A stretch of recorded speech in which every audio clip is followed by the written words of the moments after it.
Most people spend their lives trying to be liked.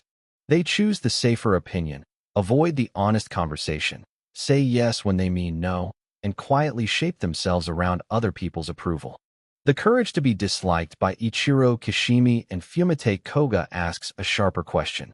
What if the price of freedom is accepting that some people will not approve of you? This book is built as a conversation between a young man and a philosopher. The young man is angry, doubtful, and convinced that his life has been shaped by the past. The philosopher responds with the ideas of Alfred Adler, one of the great figures in psychology. The result is not a gentle self-help book. It is challenging.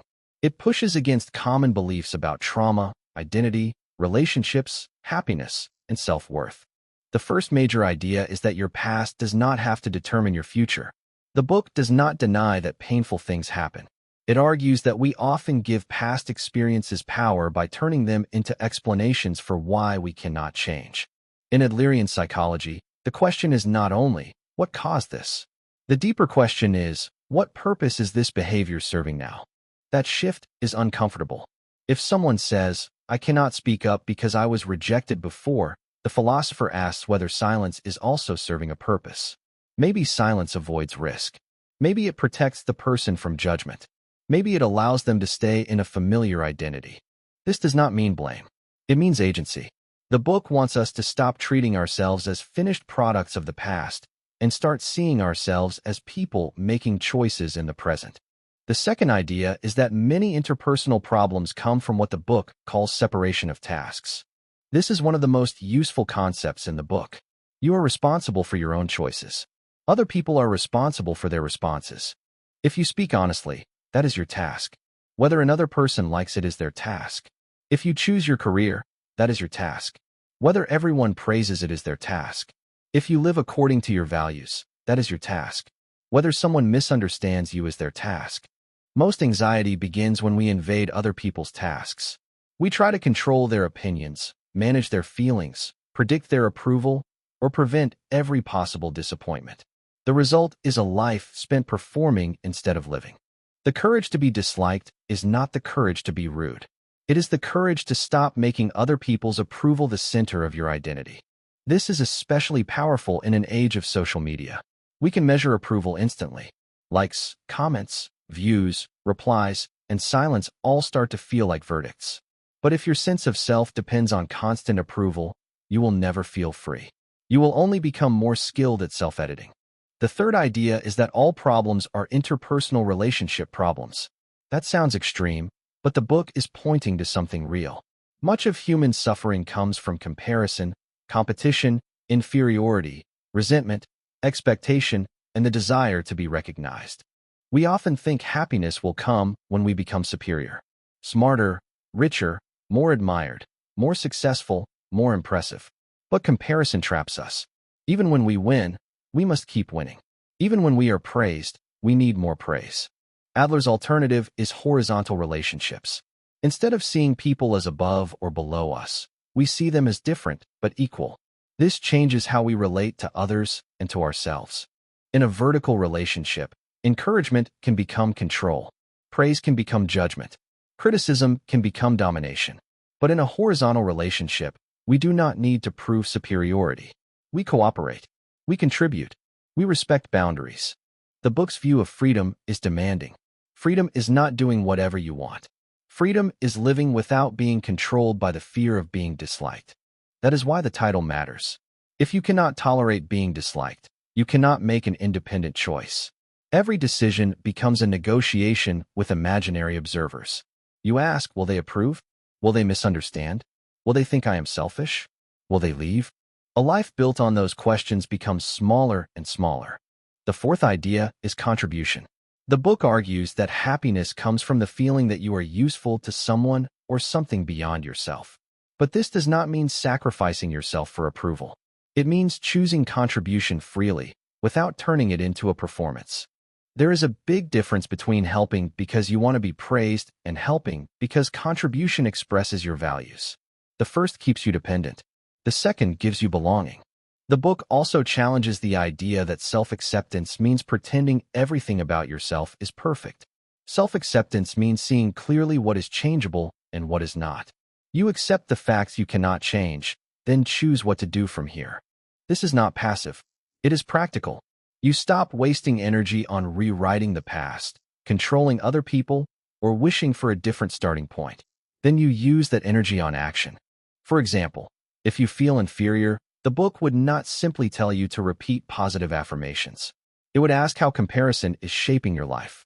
Are you trying to be superior, or are you trying to contribute? Are you using inferiority as fuel for growth, or as an excuse to avoid participation?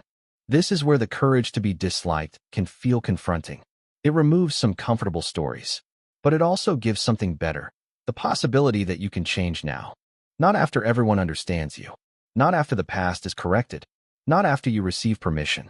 Now, another important lesson is that the book does not confuse freedom with isolation. It is not saying, ignore everyone, reject society, and care about nothing.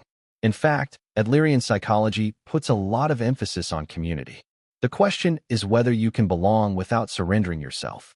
Many people think belonging means being approved of, but approval is unstable. Today people praise you. Tomorrow they criticize you. Today they understand you. Tomorrow they project something onto you. If belonging depends on constant approval, you will always be nervous. The book offers a different kind of belonging. The feeling that you are part of a larger community because you contribute to it. You do not need to be superior. You do not need to be special. You do not need to win every comparison. You need to participate honestly. This is why the book can be so useful for people who feel stuck in people-pleasing. People-pleasing often looks kind from the outside, but inside it can be full of resentment. You give more than you want to give, then feel hurt when no one notices. You say yes, then blame others for asking. You hide your real opinion, then feel unseen. The philosopher's answer would be direct. Choose. If you choose to help, help freely. If you choose to say no respectfully. But do not pretend that others forced you to live without boundaries. The book also talks about the desire for recognition. Recognition can feel good, but when it becomes the goal, it weakens us. We start doing things not because they are true, useful, or meaningful, but because they might be applauded. We become dependent on an audience. This is one reason the book's title is so memorable. Being disliked is not the goal. Freedom is the goal. But if you are unwilling to be disliked, you cannot be free, because every meaningful life choice will disappoint someone. Choosing a different career may disappoint your family. Setting boundaries may disappoint a friend. Speaking honestly may disappoint people who preferred your silence. Changing your life may confuse people who were comfortable with the old version of you. That does not mean you should become careless with other people's feelings. It means you should stop making their feelings the final authority over your life. A useful way to practice this is to separate respect from obedience. You can respect someone and still disagree. You can love someone and still choose a different path. You can listen carefully and still decide that your task is not to live according to their expectations. There is also a strong lesson about anger. The book suggests that anger is often used as a tool to control others. We may say that someone made us angry, but sometimes anger is the method we choose to push, punish, or dominate. This does not mean emotions are fake. It means we should look honestly at how we use them. When anger appears, ask, what am I trying to achieve with this anger? Am I trying to communicate? Or am I trying to control? Am I defending a value? Or am I trying to force a result that belongs to someone else's task?